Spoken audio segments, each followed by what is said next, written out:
Om Sadashivasamārambhām Vyāsaśaṅkaramadhyamām Asmadācārya-paryantām Vande Guruparamparam Shrutismritipurānānām Ālayam Karunalayam Namāmi Bhagavadpādam Shankaram Lokashankaram Shankaram Shankarācāryam Keshavam Bādarayanam Sutrabhāshakritau Vande Bhagavantau Punah Punah Om Sahana Bhavatu Sahana Bhunaktu Saha Viryam Karavavahai Tejasvinavadhitamastu ma vidvishavahai.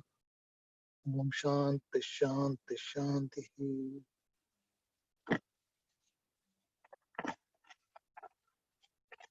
So I think we were in verse number 2. Is it correct? Correct. So we'll just summarize what we discussed. We saw the Buddhyarudam a little bit in detail. Second one, we did not do much detail. Yes, correct. We finished. Number 2. We finished 3 also. We started off, I think. Yeah, we finished 3. We talked Yeah. about the 3, this thing. We can do, I mean, we'll just Yeah. do 2 actually. Okay. Even this Okay. time. Okay. Okay. We'll just read what is written there.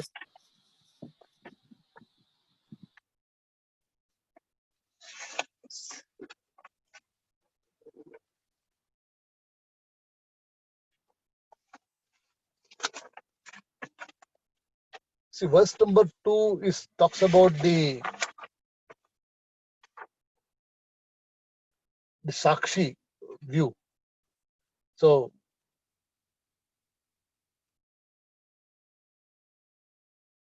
what it says here in this case is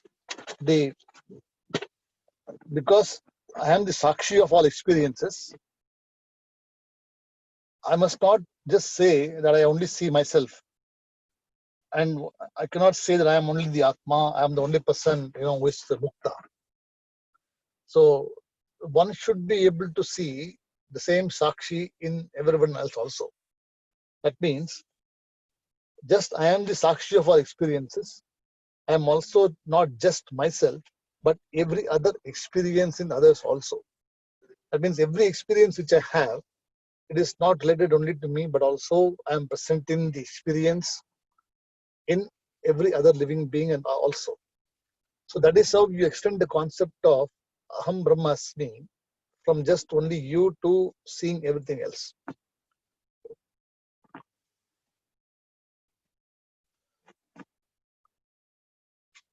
So Atma Buddhi Pracharanam, they say here.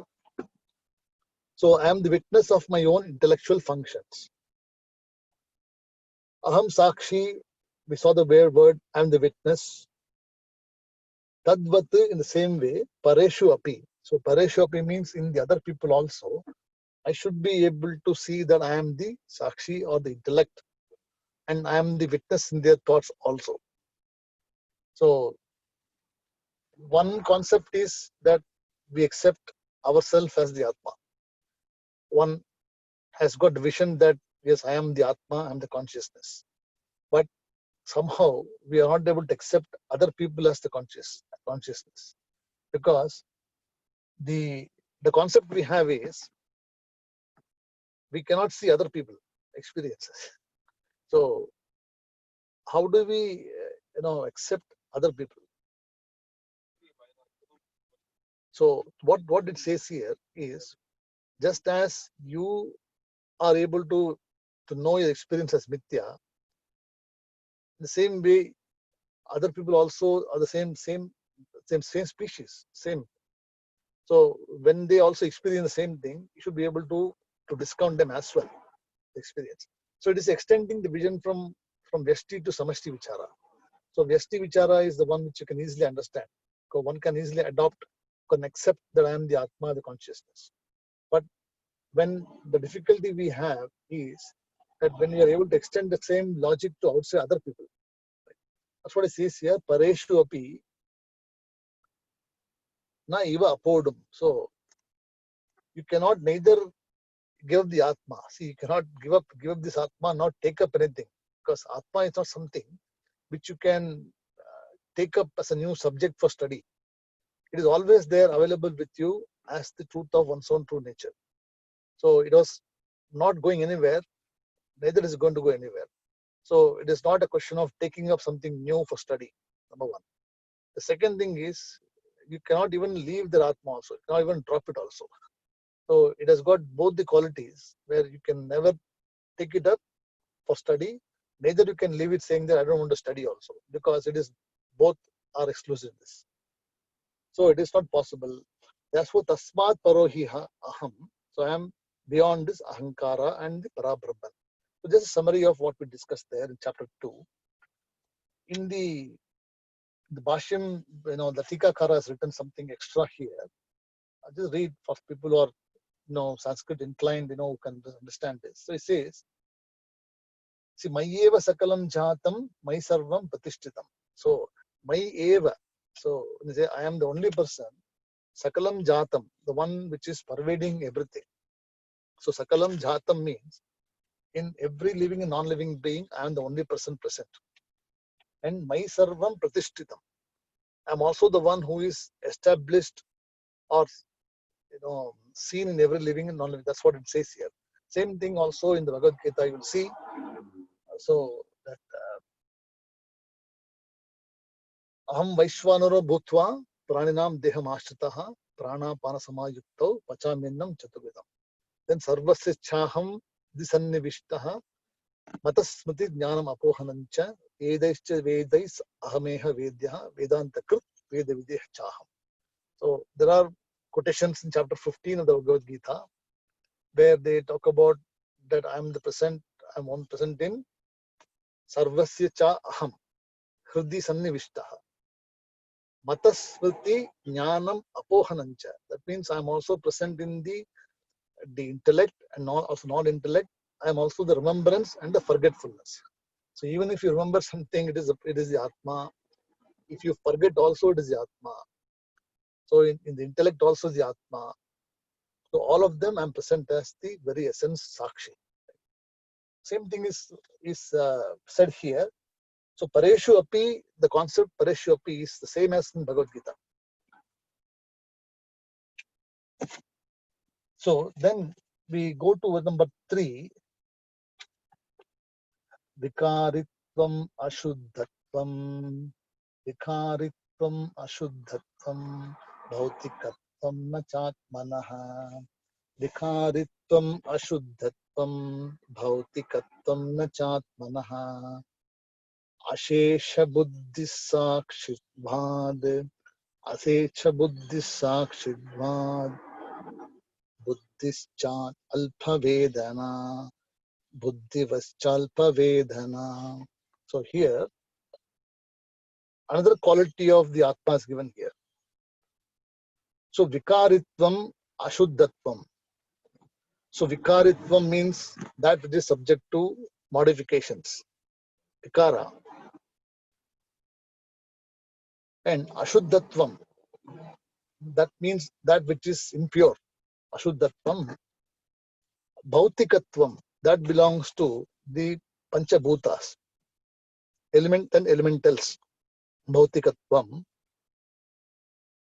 Na cha Atmanaha. So Atma is not subject to Vikaritvam. It's not subject to modifications. It's not subject to Ashuddhatvam. Not subject to Bhautikatvam. Why it is said? Because during the day, so when you are now awake, the intellect gets tired. Supposing you're having a long class right from the morning, just like me from 9:30 in the morning till now. Sometimes the mind gets tired, and when the mind gets tired, there is a change to the mind. So you may feel sleepy, you may feel a little bit lethargic, you may want to rest, or you may want to go to sleep. So the vikaram, when you say here, vikaram means the modification of the intellect. The intellect goes through change depending upon the amount of effort you're putting in during the daytime. So because in daytime the intellect is very active, right? But the Atma, which is behind the intellect, doesn't get tired. So it is not subject to any modification because the Atma is Akarta. It doesn't do any activity per se. That's why it can just be as it is for any number of hours, any number of days, etc. Even at deep sleep also, when you go to Sushupti state also, the buddhi is resting, the intellect is resting, correct? So because the intellect is resting, no vikaram is possible. So when you see vikara modification, because when in deep sleep state, the intellect also gets resolved. So in such a case, there is no modification required because the intellect supposed to be having the change is not there for recognition. That's why we have the intellect going through these two changes. One where there is a change and there is no change. But the Atma doesn't go through any of these things. That's why it says here Vikaritvam. Nacha Atmanaha. So you have added Vikaritvam, Nacha Atmanaha. So Atma is not subject to Vikaritvam. Ashuddhatvam, Nacha Atmanaha. So it is not, because it is not subject to change, it is also cannot be tainted, it cannot be made impure. So it is always pure, Shuddham. And it is free from Kriya Guna Yogaha. So Kriya Guna means what? The doership and also gunas. So the Sattva Guna, Rajo Guna, Tamo Guna. So the Sattva Guna, Rajo and Tamo Guna is the one which is responsible for the intellect. They change the intellect. So right now we are Sattvic, after some time Rajasic, then Tamasic, it keeps alternating. And the intellect keep changing depending upon which mode we are. But this is free from 3 gunas and 3 kriyas also. It's also free from kriya. So Sakala Guna Kriya Vilakshanatvat. So it's actually free from all of them. Then Na Api Bhautikatvat. So it is also free from Bhautikatvam. Then Na Rupaha. So it's also not subject to any form also.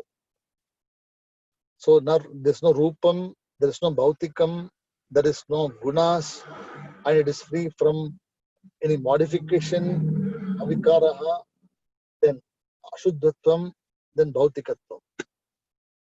Right. Then Ashesha Buddhi. So the remaining one after negating everything is. There's also one more quality given here is Alpa Vedana. You see the last sentence, Alpa Vedana. Alpa Vedana here means the buddhi will always be subject to Alpagatvam. That means the intellect will be always subject to being small or big or by nature. Right? So, but the Atma is not subject to Alpa Vedana. So, what is remaining? When you remove the Vikaritvatvam, when you remove the impurity, when you remove the elementals, when you remove the gunas, when you remove the forms, then what is remaining is Ashesha Buddhi Sakshitvat. So, the Shesha means remaining, and Ashesha means that which has got no remaining. There's nothing remaining anymore for removing anything more. So Ashesham Buddhi Sakshitvad. So Buddhi now, after removing all this intellects, Sakshi is the one which is present. That's what is said in this verse here. So Vikaritvam, Ashuddhatvam, Bhautikatvam na cha Atmanaha. Ashesha Buddhi Sakshitvad, Buddhi Vascha Alpa Vedana. So Buddhi Vascha Alpa Vedana. So is it clear that particular verse to you guys? Okay. So Nacha Atmanaha, when you say, that does not belong to the Atma. It belongs to the Buddhi. So Buddhivat cha Alpa Vedana. Buddhivat cha Alpa Vedana. the Vacha is through Sandhi rules, but the Padam is Buddhivat. Buddhivat cha Alpavedana. Buddhivat. Correct.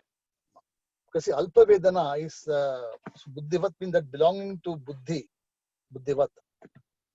So Alpavedana belongs to the Buddhi only, and the Atma doesn't have any Alpagyatvam. That's what it said there.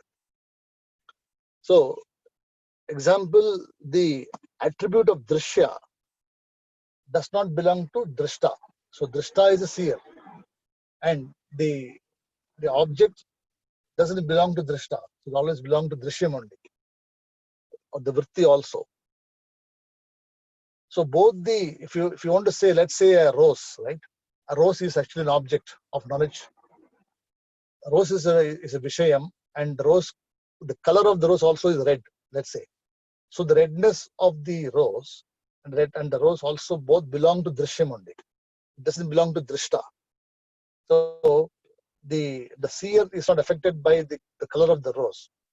The seer is just a seer. So what it says here is these two things belong to the Buddhi.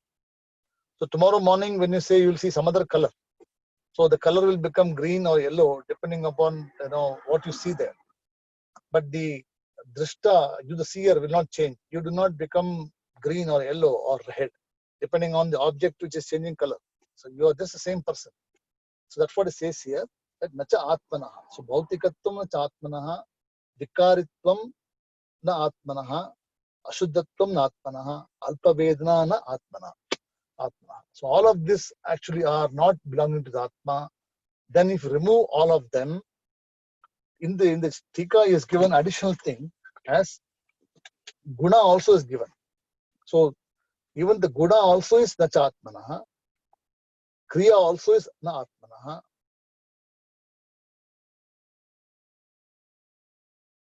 So extra additional two things is given, and Rupam also is na atmanaha.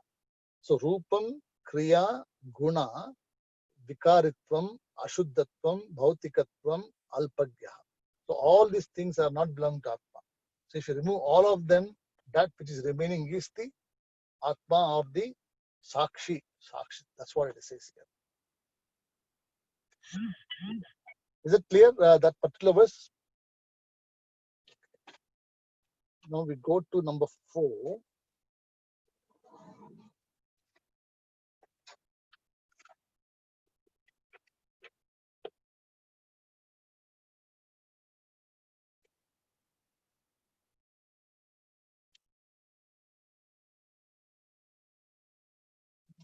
Mano prakashayate yadvat Ratyakarata atape. Mano prakashayate yadvat Ratyakarata atape. Mai sandrishyate sarvam. Mai sandrishyate sarvam. Atapena ivatanmaya. Atapena ivatanmaya. This one gives the example of a crystal. So Manau here talks about a crystal. And a crystal shines. So if you keep a crystal in front of, let's say you have a crystal, spatikam. So the crystal is very, very, it has got no damage, everything there, it's just illumines. So if you keep an object in front of the crystal, let's say you keep a rose, a red color rose, and the sunlight is there, and the sunlight illumines the red rose. And the red color goes through the crystal and it reflects the color on the other side of the crystal, correct? So three things are happening. Number one, the sunlight, which is the Atma or the consciousness referred here. Then the rose, which is the object which is there. And then the crystal, which is the intellect which is there. So when the sunlight passes through the object, the buddhi reflects what is reflected in front. So the buddhi always reflects the object which is being illuminated. So the illuminator is the sun. The object is the rose, and the medium through which is illuminated is the mind. So three things are referred here. So mano prakashayate, when you say she shines. So prakashayate means sign. How yadvat raktya akarata atape. So atapaha means here, atape means sunlight here. So that particular sunlight is capable of reflecting the redness of the object which is placed in front of the crystal. Then, see, the reason why it is said, because the sunlight does not know the color. The sunlight doesn't have any color. If we say sun is red in color, we say sun white is in yellow in color, but sun doesn't have any color.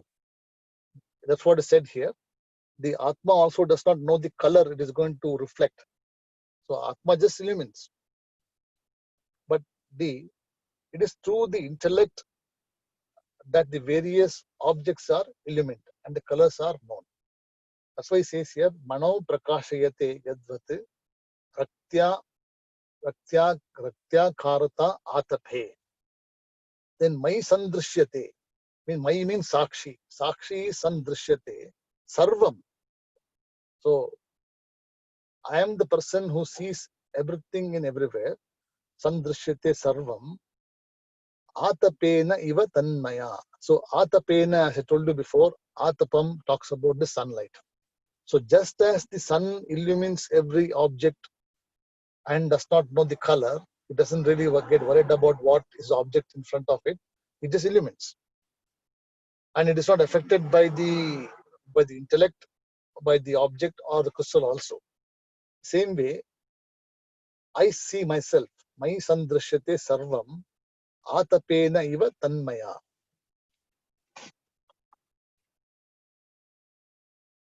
It's a fairly simple verse, not very complicated. There's nothing.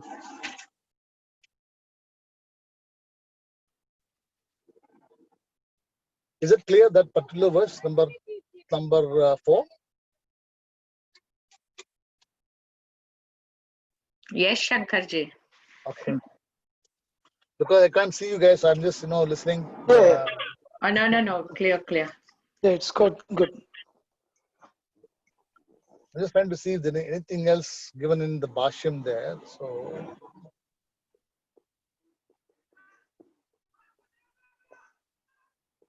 yeah, there's nothing much there. That particular verse is very simple. There's hardly anything information there in the Tika.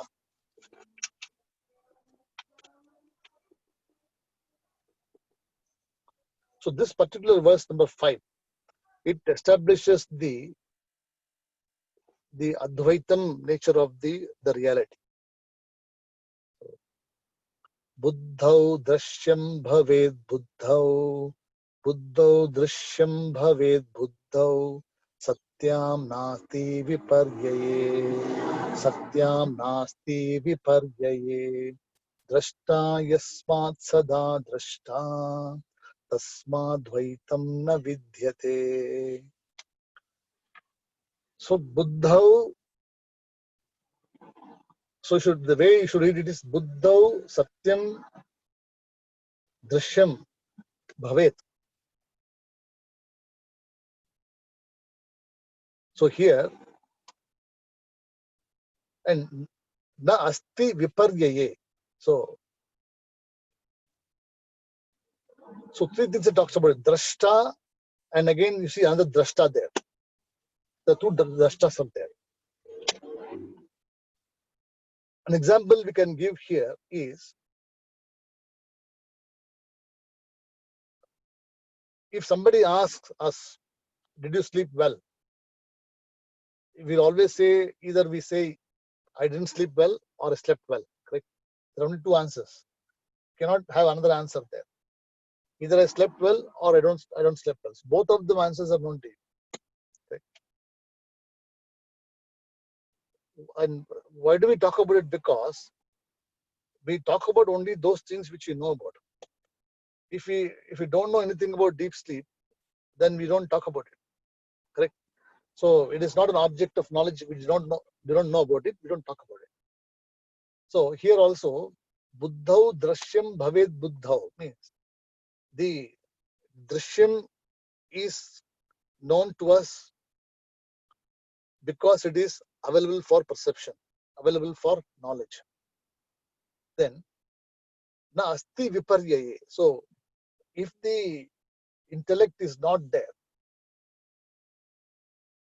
when the buddhi is not, then the atma remains as non-dual. It doesn't become twice. See, atma needs a buddhi for manifestation. Atma can remain as unmanifest for as long as we want. It need not manifest. But if Atma has to be known, then intellect has to be there.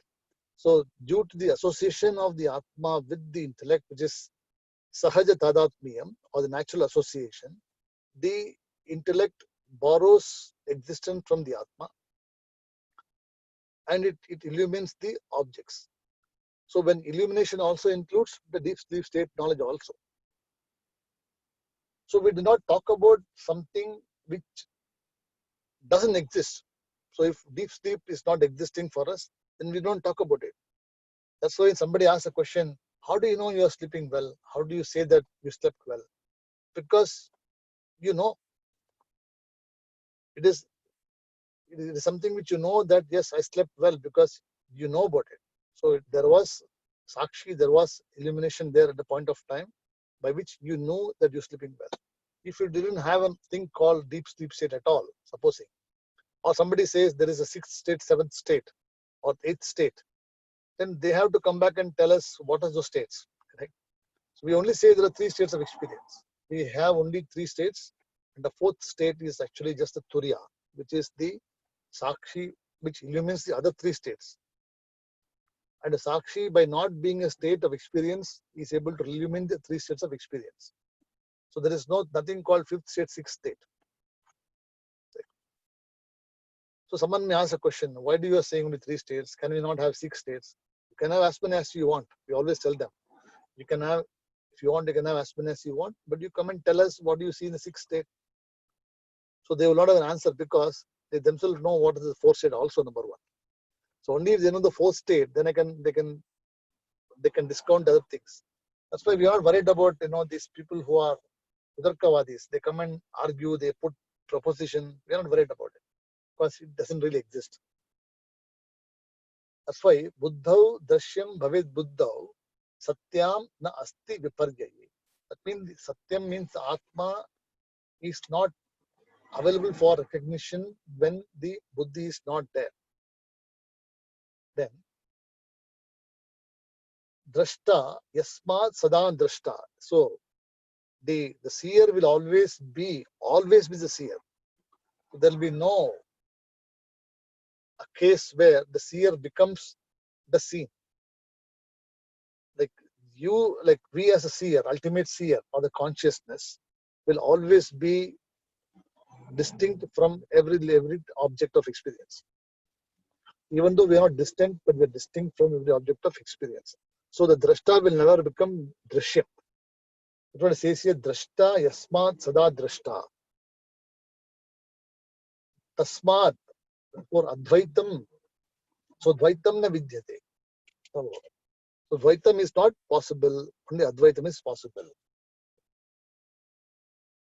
So here, so far in this text, we have seen some attributes of the Atma. I'll just give you some pointers as to what we have covered so far.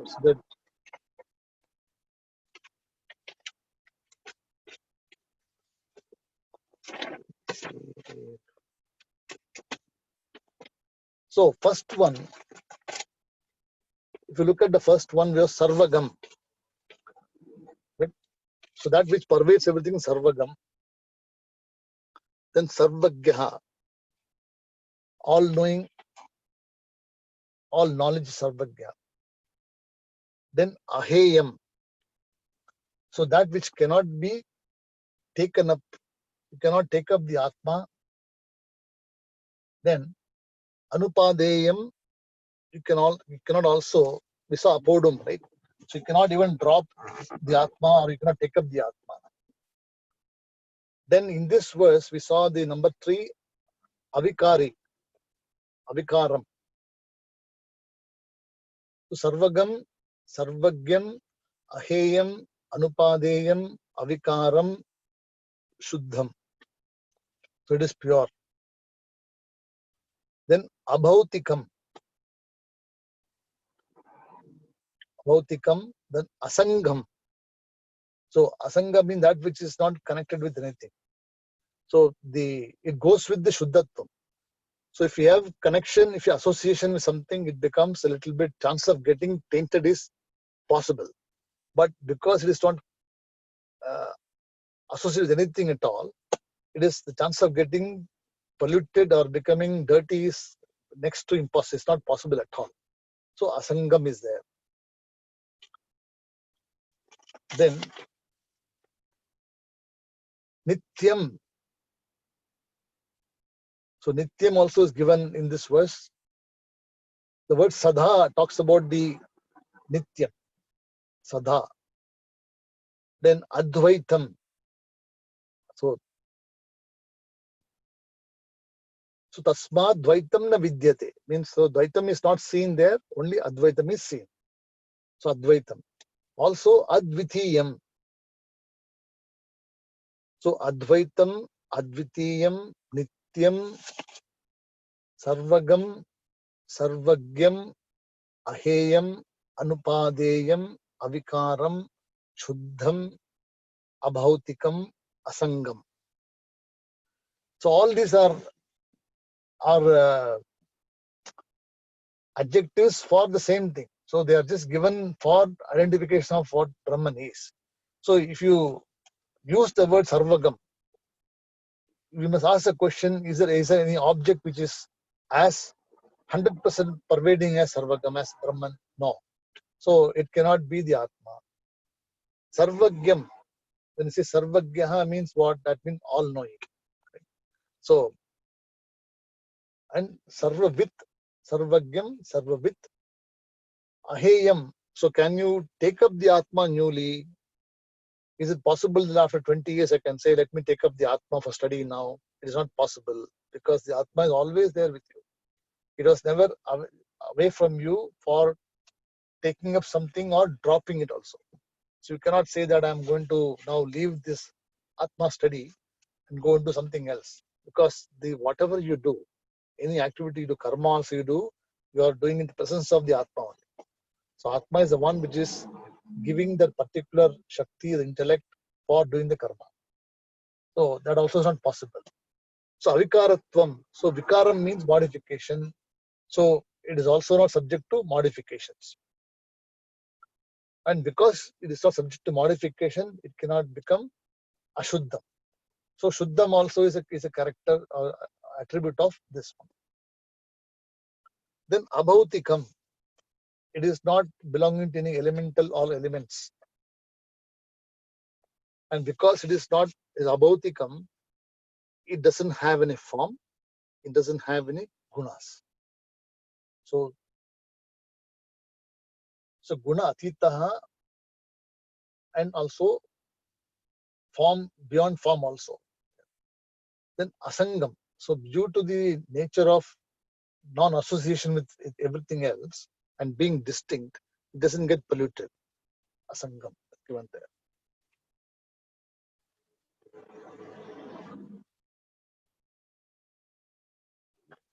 Then Nacha Alpa Vedana, we saw another one, which is, so Sarvagyam is opposite of that. So Alpagyam and Sarvagyam. So when you use the Alpa Vedana, it is Alpagyam, Alpagya knowledge. And Sarvagyam is all knowing. Then we saw here Nityam, so Sadha. So Drashta Yasmat Sada Drashta. So Drashta in this way will always be the seer. So there's never a case where the seer will become the seen. Like you cannot become the object ever. You will always be the seer. So that's what it says here. Drashta yasmat sada drashta tasmat dvaitam na vidyate. So therefore, dvaitam is not possible or seen by this person. So the establishment of advaitam is established in this verse so far. So nityam, advaitam, and advitiyam.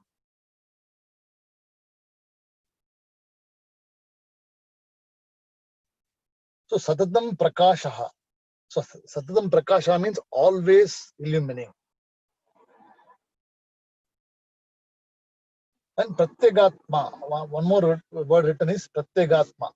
So pratyagatma means the essence of one's own true nature is pratyagatma, the innermost essence, nitya shuddham. So these are all extra things given in the Bhashyam which is there. But using these adjectives, the ones I gave you now so far, we should use them to qualify objects which belong to this. So is something called nityam available? No. Then it is not the Atma. It is something sarvagyam, not. So it is not the Atma. So you just have to negate one by one. So these are given ultimately for understanding only. Later on, one must not even use his words. We cannot use his words to say that this is what it is. Ultimately, even these words also should be removed because words are also an object of knowledge. Is it clear so far?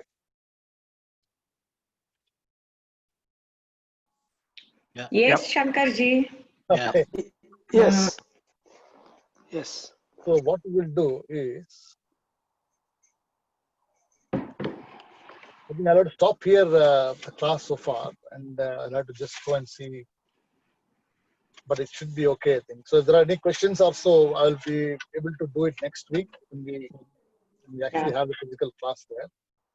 Yeah. But I think because you're listening to this for quite some time, you already know what I'm talking about, correct? Yeah, that's. So Thank you so much for accommodating us, despite actually, where you were and what you're doing. So nice. Thank you. well, I think basically I don't want to miss a class. I mean, so I thought I'll just do what I can. The limited space. I'm just crammed up in such a small place. Hmm. But I think this should be okay because now I think this text is fairly clear. It's like because we've Yes, been seeing yes. Upanishad, etc. All this is Correct. nothing. There's nothing really additional being said there. All it's trying to do is to reinforce our view that this Atma is like this. So if you look at even the Mundaka, all same thing is talked about. No, Agotram, Apani, Badam, all of them is there. Like, no. So they're all Vibhum, Sarvagatam, Sarvagyam, all these things are there. So all of them the same thing, but repetition is required because repetition is the only way of which you remember. So if you do not repeat the mantra or repeat the particular session, then it becomes, we forget it. So even chanting also, repetition is important. If we don't repeat, a lot of things we have learned before. I have learned so many things before I forgot because I don't do it every day or I don't do it every month or something like this. So only when occasion comes, then you look at the book, then you practice. Suddenly you remember. But this you don't need to because you just need to have the keywords and then 10-15 words are there in Advaita, in Vedantic philosophy. Using this, you can just, use that one and say, hey, this is not this, that is not this, this is not this. And you can just walk away from everything else. It's very easy to do that. So by practice, it will come. So, okay. All right. So thank you for the class, and I will, I'll meet you next week when we get back to normal. I think I'm hoping that everything will be normal after this. Okay. Thank you, Shankar. Thank you. Thank you. Thank you. Thank you. Pranam, Shankar. पूर्णमुदच्यते पूर्णस्य पूर्णमादाय पूर्णमेवावशिष्यते ओम शांति शांति शांतिः हरिः ओम तत्सत् श्री गुरुभ्यो नमः हरिः ओम नमस्ते Namaste. Thank you, sir.